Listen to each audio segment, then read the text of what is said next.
When he met the North Korean leader Kim Jong-un, U.S. President Donald Trump remarked that the nuclear standoff with Pyongyang could have been dealt with long ago. Indeed, 30 years ago, Richard Barlow, an officer with the CIA, detected the nuclear supply chain that ultimately would travel from the U.S. to Pakistan and further to North Korea. For exposing this clandestine network, Mr. Barlow says he was victimized and made to live like a pauper in a motorhome. Trump's quip on Kim sparks outcry. The project to unmask the Pakistani nuclear supply network in the U.S. began in 1986 when the CIA appointed Mr. Barlow as in charge of a project to find the people helping Pakistan's nuclear weapons project in Qahuda. They began tracking any suspicious demand for dual-use material and technology from Pakistan. The CIA found a Canadian of Pakistani origin, Arshad Parvez, who frequently visited the steelmakers in Pennsylvania. As surveillance on the visitor increased, the Department of Energy received a tip-off from Carpenter Technology, a steelmaking company in Philadelphia, Pennsylvania. The DOE reached out to Mr. Barlow with the information. Barlow said he mounted a sting operation to determine what the businessman was trying to access and the purpose behind it.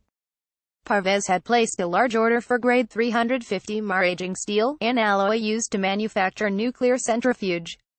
Field operatives who were being directed by Mr.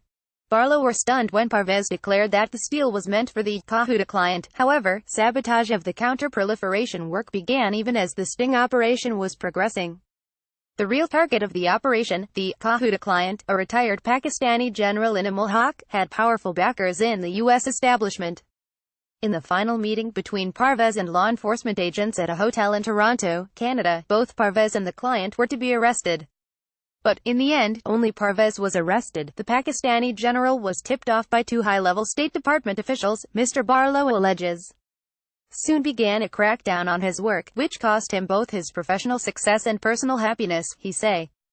His marriage failed. His life became a chain of confrontation with the powerful legislative lobby backed by the defense contractors, who are determined to stop him from influencing U.S. attitude towards Pakistan's nuclear program. Why did the U.S. fail to stop spread of nuclear material to Pakistan and, in turn, to North Korea? I could see down the road and see the big picture. Most of them couldn't. Mr.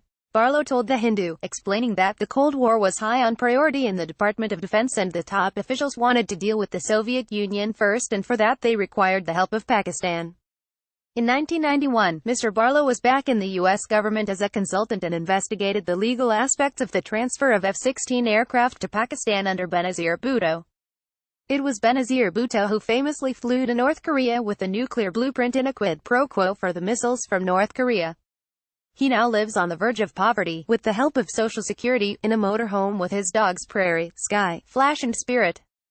Mr. Barlow is now contemplating an online campaign to seek crowdfunding or public support for his future. However, judging from the comments recently made by President Trump, Mr. Barlow said that the current U.S. administration might take a sympathetic view of his service and assist him in getting the pension denied to him. Apart from his recent utterances in Singapore, President Trump in his 2018 State of the Union address said, "I will not repeat the mistakes of past administrations that got us into this dangerous position." The former CIA official believes that the Reagan administration could have prevented the spread of nuclear weapons to North Korea and other countries, if only it had acted on the inputs.